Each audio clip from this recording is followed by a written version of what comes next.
So less than a day before they're due to go to prison, 4 of the 20 medics convicted of attempting to overthrow the government in Bahrain have spoken to Al Jazeera. The group says their only crime was to help those seeking medical treatment.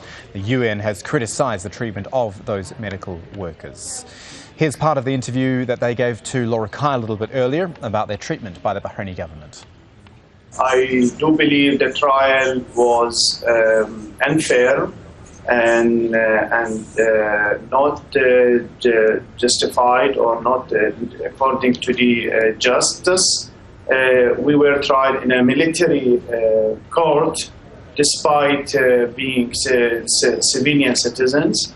We were denied from the basic rights of giving our testimony.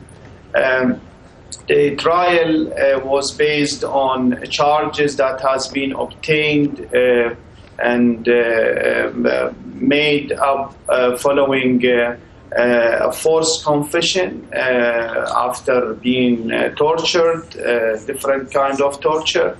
The trial did not put in mind the basic rules and regulations for the trial. The government says that you four are amongst 20 people who are involved in stockpiling weapons, that you spread lies and hatred during the uprising. How do you respond to these charges? I want them to prove it if they can. I need one single evidence that I did all these crimes. Where is the proof? Lastly, Nada and Fatima, I understand that you are mothers, possibly not going to be able to see your children for a number of years as of tomorrow. I'm just wondering, Fatima, if you could go back in time, would you still treat the protesters in the way that you did? Would you still carry out the same actions? If times go back, I will do it. All what I did is that I was a human being. I was a doctor. I was doing my duty as a professional, as I was going with the codes of the Geneva Convention. What we did is our duty as doctors, human beings, mothers. I saw people who were injured, who needed my help, and I provided that help. If I knew that time that this would sentence me to lifetime sentence for helping people, I will still do it again and again and again, because this is the way that we were raised up, and this is our beliefs, and this is what deep inside our heart do believe in.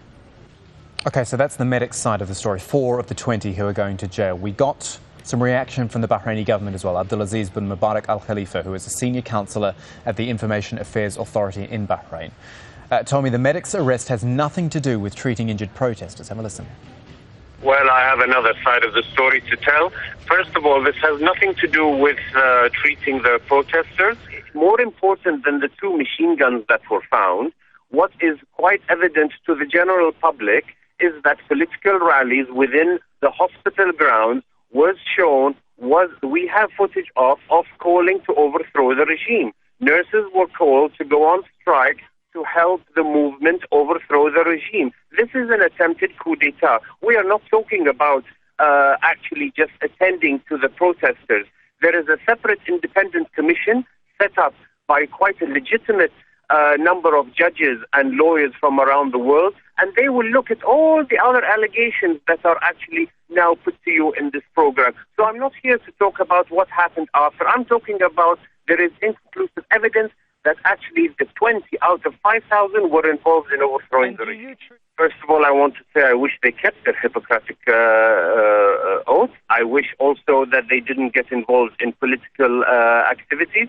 And thirdly, no one is above the law. Whether you are a doctor or a nurse or a member of the royal family, I always say this, no one is above the law. You could be involved in any criminal activity, no matter what your profession is.